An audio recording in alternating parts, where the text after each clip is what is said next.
अस्सलाम वालेकुम वरहमतुल्लाहि वबरकातुहू। सवाल आलिम से के शो में आप लोगों का स्वागत है। ये माह रमजान मुबारक का दूसरा असरा शुरू हो चुका है। दूसरा असरा के खत्म होते ही एतकाफ का सिलसिला शुरू हो जाता है। एतकाफ को लेकर लोगों के किस्म किस्म के सवाल आने लगते हैं, तो उन्हीं सवालात के मालूमात को लेकर आप लोगों के सामने हाजिर हैं। मेरे साथ मेहमान खुसूसी यानी चीफ गेस्ट के तौर पर जो आलिम दीन मौजूद है, वो हर सवाल का जवाब अच्छी तरह बारीकी व नरम मिजाज के साथ देने के लिए मौजूद, जिसकी फरागत मुरादाबाद यूपी से हुई है। वो शख्स किसी तारीफ के मोहताज नहीं, बल्कि पूरा इलाका उन्हें मौलाना मोहम्मद नुमान रजा के नाम से जानते हैं। मौलाना नुमान रजा उन आलिमों में से है जो आलिम चाहते हैं कि हमारे पास लोग दीनी मसलों मसाइल से पूछे और हम उसका मुतमईन जवाब दें। आप लोगों के सामने मौलाना नुमान रजा, आपका स्वागत है। शुक्रिया, आपने अपने शो में हमें दावत दी। इंशाअल्लाह हर इंसान आपके सवाल जी, मौलाना नुमान साहब से सवाल है कि एतकाफ क्या है, एतकाफ की फजीलत क्या है, इसके बारे में बताइए। अल्हम्दुलिल्लाह, ये माह मुबारक रमजान मुबारक का जी, बहुत ही अज़ीम शान महीना है, जिसमें एक अहम रात को पाने के लिए एतकाफ किया जाता है। इस एतकाफ को प्यारे आका सल्लल्लाहु तआला अलैहि वसल्लम ने मुदावमत के साथ किया है। बेशतर अहादीस एतकाफ के मुतालिक किताबों में पाए जाते हैं। प्यारे आका सल्लल्लाहु तआला अलैहि वसल्लम एतकाफ हर रमज़ान को किया करते थे और सहाबाई किराम उम्महातुल मोमिनीन से बेशुमार रिवायातें हम तक पहुँची हैं कि प्यारे आका सल्लल्लाहु तआला अलैहि वसल्लम माह रमज़ान के आखिरी अशरे के एतकाफ करते थे। और बाज़ हदीसों में यहाँ तक आया है कि एक मरतबा प्यारे आका सल्लल्लाहु तआला अलैहि वसल्लम का एक एतकाफ किसी उज़्र के बुनियाद पर रह गया, तो आप सल्लल्लाहु तआला अलैहि वसल्लम ने दूसरे साल 20 आखिरी 2 अशरे का एतकाफ फरमाया, 20 रोज़े का एतकाफ फरमाया। और बाज़ हदीसों में आता है कि प्यारे आका सल्लल्लाहु तआला अलैहि वसल्लम का कोई 1 साल का एतकाफ, आखिरी अशरे का एतकाफ रह गया, तो आपने शाबानुल मुअज़्ज़म, शव्वालुल मुकर्रम के आखिरी अशरे यानी आखिरी 10 दिनों का एतकाफ फरमाया। तो ये एतकाफ प्यारे आका सल्लल्लाहु तआला अलैहि वसल्लम की प्यारी सुन्नत है, जो हमें और आपको और उस शाह के नबी सल्लल्लाहु तआला अलैहि वसल्लम को कहने के लिए और इस अम्र को करने के लिए उकसाता है, और ये हमारे लिए मिशन रहा। उसके बाद आपसे सवाल है कि एतकाफ कितनी किस्म की होती है। एतकाफ के 3 किस्में हैं।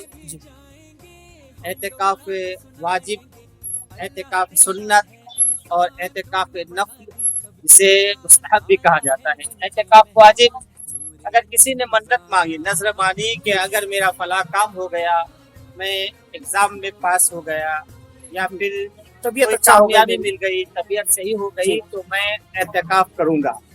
उसमें 10 दिन का, 2 दिन का, 4 दिन का कुछ भी अगर नियत कर ले, तो उतने दिन एतकाफ करना उसके ऊपर वाजिब हो जाता है। वाजिब एतकाफ में भी रोज़ा रखना शर्त है। दूसरी किस्में जो है एतकाफ सुन्नत, जो रमज़ान मुबारक के आखिरी अशरे में किए जाते हैं, जिसको प्यारे आका सल्लल्लाहु अलैहि वसल्लम ने मुदावमत के साथ किया है। इस एतकाफ में भी रोज़ा रखना शर्त है, और पूरे 10 दिन का एतकाफ ये सुन्नत मुअक्कदा है। अगर पूरे गांव वालों में से किसी एक ने भी एतकाफ कर लिया तो सब बरी ज़िम्मा हो जाएंगे, और अगर किसी ने भी नहीं किया तो पूरा गांव वाला इसका मुजरिम होगा, गुनहगार होगा। तीसरा जो है एतकाफ नफल यानी मुस्तहब। एतकाफ मुस्तहब के लिए कोई वक्त, कोई टाइम, कोई दिन मुकर्रर नहीं है। जब चाहे तो एतकाफ की नियत करे, अल्लाह तबारक व तआला उसे एतकाफ का सवाब अता फरमाएगा, और हर सांस उसकी इबादत में शुमार। एतकाफ वाजिब और एतकाफ सुन्नत के लिए रोज़ा शर्त है। अगर कोई रोज़ा नहीं रखता है तो उसका एतकाफ मकबूल नहीं होगा, एतकाफ भी नहीं होगा। मान लें कि 20 रोजा के आखिर में मतलब आगे तक रोजा कर रहा है, कंटिन्यू रोजा कर रहा है, एतकाफ में बैठा, उसके बाद उसकी तबीयत खराब हो गई तो वो रोजा नहीं रख पा रहे हैं, तो क्या उसका एतकाफ कंटिन्यू रहेगा या उसका एतकाफ टूट जाएगा? मुश्किल हुक्म है कि अगर कोई उज्र है, कोई परेशानी है, बीमारी हो गई या कोई ऐसा काम निकल आया, जैसे मान लीजिए कि उनके घर में मैयत हो गई और मैयत को नहलाने धुलाने या कफन दफन का इंतजाम करने के लिए कोई दूसरा नहीं है, तो उसे बाहर निकलना है, एतकाफ तोड़ना है, तो ऐसे उज्र के साथ वो एतकाफ को तोड़ सकते हैं। अगर बीमारी हो गई, बगैर मस्जिद में रहकर सही इलाज नहीं हो सकता है, तो वो एतकाफ को तोड़ सकते हैं। उसी तरह अगर रोजा नहीं रख पा रहा है, बीमारी हो गई, तो एतकाफ को तोड़ सकते हैं। जी, यानी मौलाना नुमान साहब आप लोग के सामने बेहतरीन अंदाज में बता रहे थे कि एतकाफ के लिए रोजा रखना लाजमी है, आप रोजा रखे बगैर रोज इत्तकाफ में नहीं बैठ सकते। उसके बाद मौलाना साहब से सवाल है कि इत्तकाफ कितनी उम्र से लेकर कितनी उम्र के आदमी बैठ सकते हैं, और क्या इनमें औरत लोग भी, माँ और बहनें भी इत्तकाफ में बैठ सकती है, इसके बारे में? पूछा है और सवाल पूछा है कि एतकाफ के लिए क्या उम्र की हदबंदी है। तो हमारे उलमा इकराम फरमाते हैं कि एतकाफ के लिए उम्र की कोई हदबंदी नहीं है, बल्कि एतकाफ के लिए उनके मालूमात होना ज़रूरी है। एतकाफ के जो लवाजिमात है उसकी मालूमात उन्हें ज़रूरी है। एतकाफ में कैसे बैठा जाता है, उसमें क्या किए जाते हैं और किन किन चीज़ों का ख्याल रखा जाता है। मस्जिद में बैठते हैं तो मस्जिद के पाकिज़ का ख्याल, मस्जिद के जो आदाब का ख्याल ये रखें, ये ज़रूरी है। आकिल होना ज़रूरी है, बालिग की ज़रूरी नहीं। अच्छा। और ख़वातीन के बारे में आपने पूछा कि ख़वातीन भी एतकाफ कर सकती है, बल्कि साहबा प्यारे आका सल्लल्लाहु तआला अलैहि वसल्लम के ज़माने में औरतों को भी एतकाफ के लिए मस्जिद में खेमा मुतय्यन किया जाता था, मगर अंदेशा, बुराई और खुराफात के अंदेशे की बुनियाद पर प्यारे आका सल्लल्लाहु अलैहि वसल्लम ने औरतों को मस्जिद में जाने से मना फरमा दिया। इसलिए अब औरतों के लिए हुक्म है कि वो अपने नमाज गाह, जिस घर में नमाज पढ़ती है अपने घर में, उसी जगह पे एक जगह मुतय्यन कर ले, वहीं पे एतकाफ करे और वहीं पे प्यारे आका सल्लल्लाहु अलैहि वसल्लम की सुन्नत को अदा करने की कोशिश करे।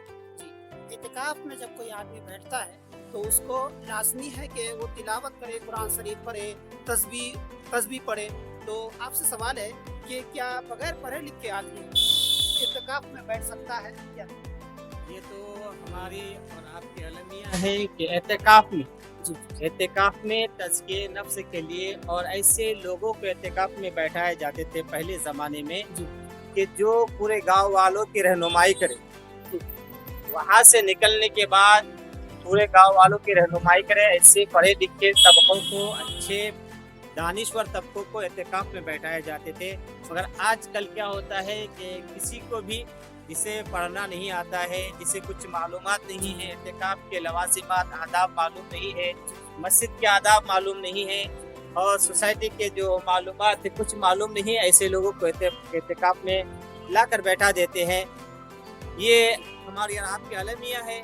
होना चाहिए कि पढ़े लिखे लोगों को बैठाए, मगर अगर कोई पढ़ा लिखा आदमी तैयार नहीं होता है इस काम के लिए, इस सुन्नत को अदा करने के लिए, तो आखिर में यही है कि चाहे वो नाबालिग बच्चा हो या फिर कोई अनपढ़ आदमी हो, उसे ही एतकाफ में बैठा दिया जाए तो उनका भी एतकाफ हो सकता है, वो भी एतकाफ कर सकता है। आपके लिए और एक सवाल है कि हुजूर सल्लल्लाहु अलैहि वसल्लम की रवायत से एक चीज सामने आ रहा है कि इज्तिमाई एतकाफ क्या है, इसके बारे में जरा।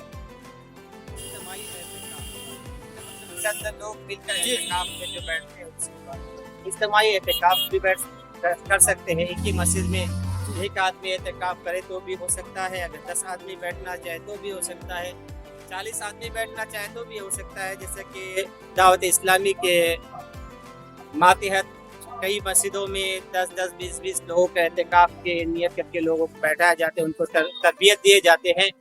तो चाहे तो चंद आदमी मिलकर इज्तिमाई तौर पर एतकाफ में बैठ सकते हैं, मगर एतकाफ में बैठने के बाद वाहियात की बातें, दुनिया की बातें या दुनिया की खबरें या दुनियादारी की बातें करना ये मकरूह है, ममनू है। इसीलिए बेहतर है कि फर्दन फर्दन अपनी अपनी जगह पे बैठ जाए, जब दीन की बातें हो तो एक जगह इज्तिमा हो जाए, एक जगह जमा हो जाए, और फिर जब हो जाए बातें तो फिर वाहियात की बातों को छोड़कर अपने अपने जो एहतिकाफ की जगह है उसमें चले जाए और वहीं पे एहतिकाफ करें। बहुत बहुत शुक्रिया मौलाना नुमान साहब, आप लोगों के सामने बेहतरीन अंदाज में एतिकाफ के बारे में बता रहे थे। एतिकाफ क्या है, इसके बारे में हम लोगों ने मौलाना नुमान साहब से सुने, और एतिकाफ की फजीलत और एतिकाफ किन लोगों के लिए है, एतिकाफ के बारे में बहुत ही बेहतरीन अंदाज में बता रहे थे। आप लोगों को वीडियो अगर अच्छा लगे तो दूसरों के लिए सवाब की नीयत से शेयर करें। जज़ाकल्लाह या खैर। अस्सलाम वालेकुम।